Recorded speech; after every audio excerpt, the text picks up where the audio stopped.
Hi, thank you so much for joining me today. Can you please introduce yourself and your relationship to ELP? Yes, hi. It's so great being with you all. My name is Sanaa Payge. I was a RAY Fellow inducted in 2024, so I'll be graduating this year in 26. I'm based in Washington, D.C., and my host organization is Wildlife Conservation Network, where I'm an impact analyst and RAY Conservation Fellow. Awesome. Thank you for sitting down with me today, Sanaa. Can you tell me what first drew you to the RAY program and what you hoped to get out of it? Yes, I love this question. I think it honestly was one of my favorite and most easy to answer. Really, what drew me to Ray was I was looking for a bridge. I had a lot of technical expertise from my university. I had attended Virginia Tech for undergrad with a major in smart and sustainable cities.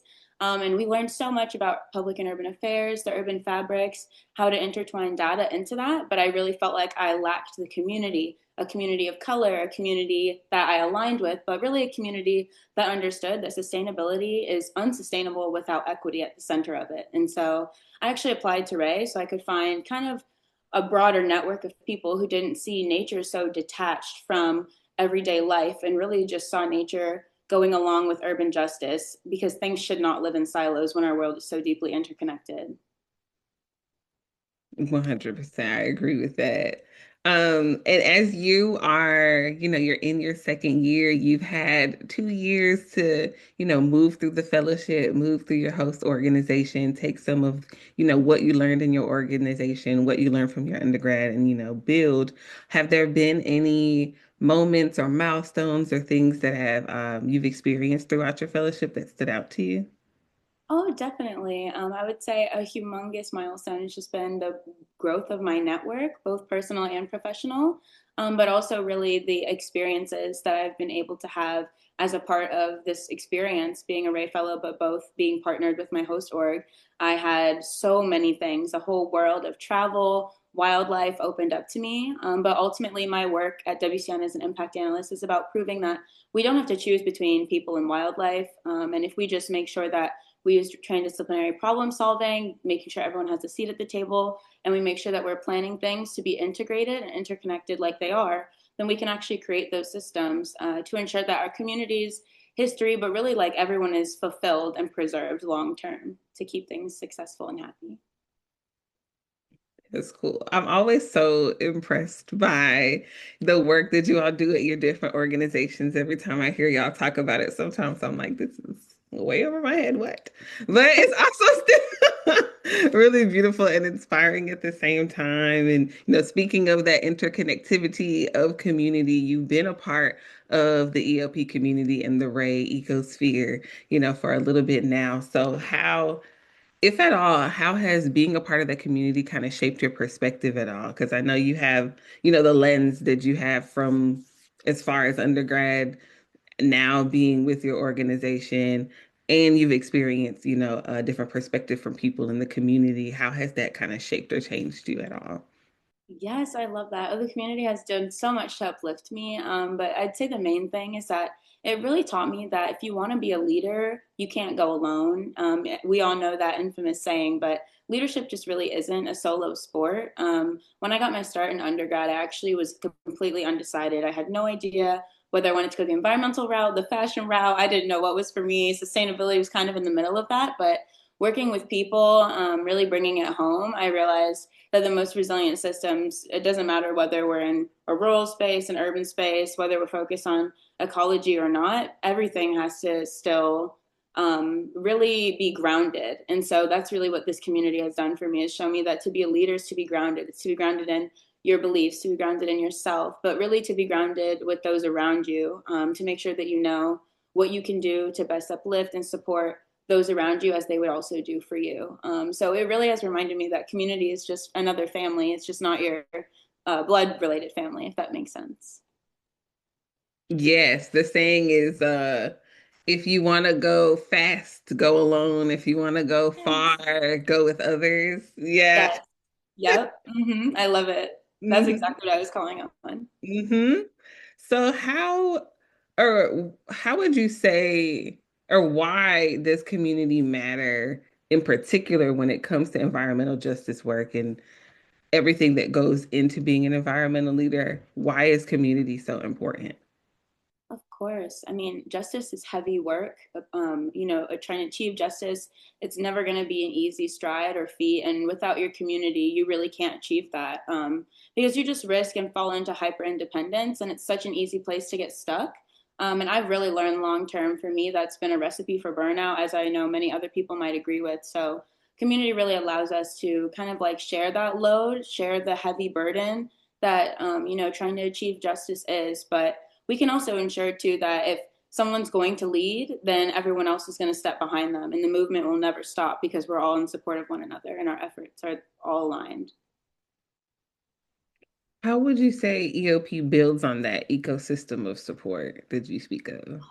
I love that. Oh, ELP does so much to build on that, but it really, really takes you with people. You go on a journey. Professional development, growth, jobs, all of that is just learning all over again. And so ELP really protects that leadership pipeline, but specifically the pipeline for leaders of color to even enter these spaces that we've been so excluded from.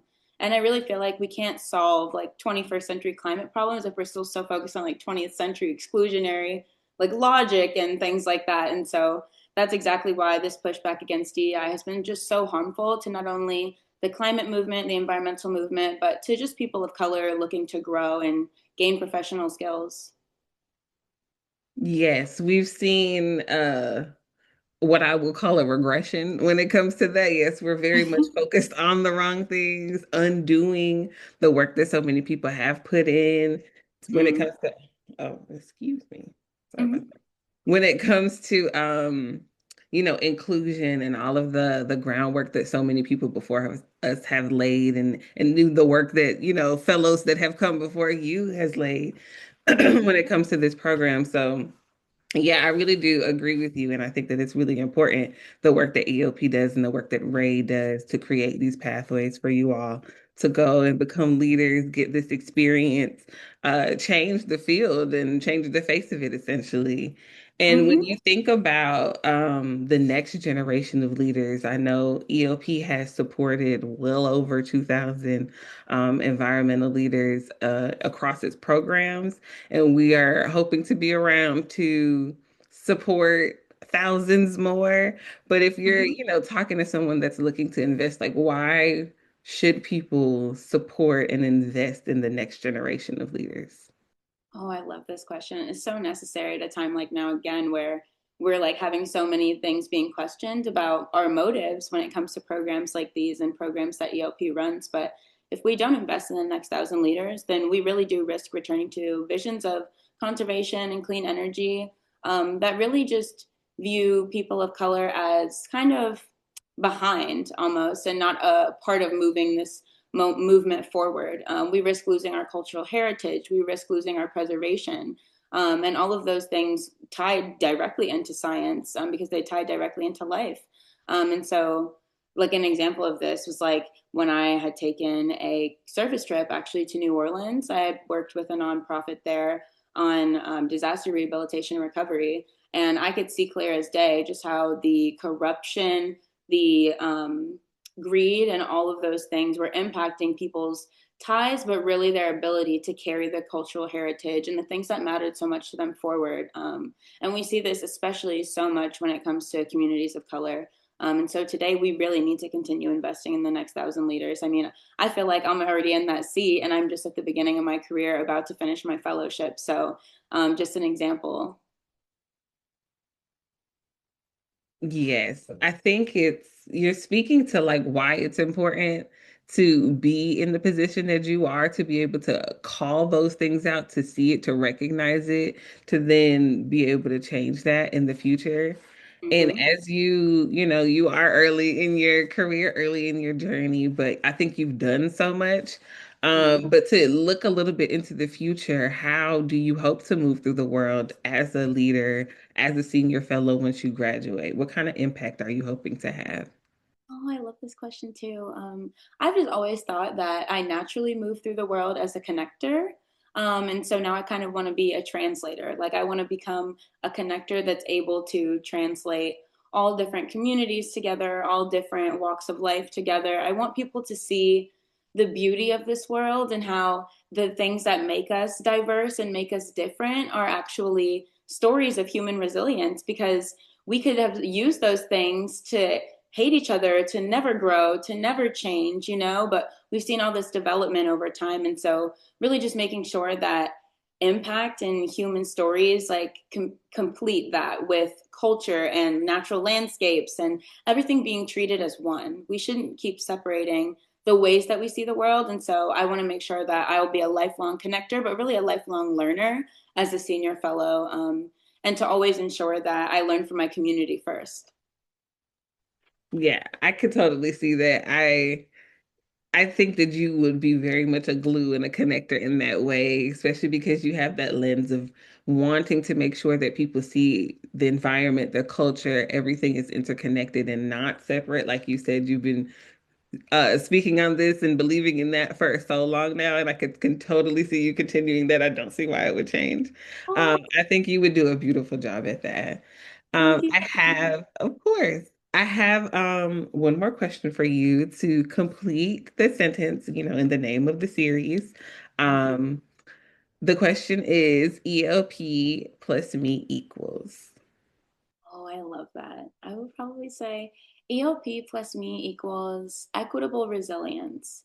I really feel like being a part of RAY, being in ELP's network, has really showed me just like that bridge between data and dignity, and understanding how to drive that home in my own work, both personally and professionally. But I just really want to make sure that I always remember my purpose. I always remember who I am. And that's something that the RAY community has taught me. No matter what room I enter, no matter where I am in the world, will never shake. I always know who I am, and I always stay grounded in that. And I know that I have a community and a tribe following behind me, just rooting for me to keep winning. So, yeah, I would say that that's probably equitable resilience for me.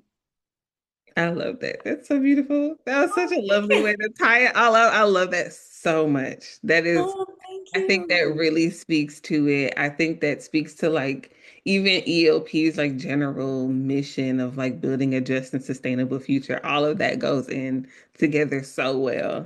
Thank you Yes. so much for your time. Thank you so much for, doing this interview with me, doing this series with me. I really appreciate it. And I cannot wait to see, what is in store for you in the future and all of the amazing things that you're able to move and shake through the world. Thank you so much. Yes, it was great meeting with you. I really appreciate you asking me to even like be an interviewee. So thanks. Of course. Thank you. Thank you.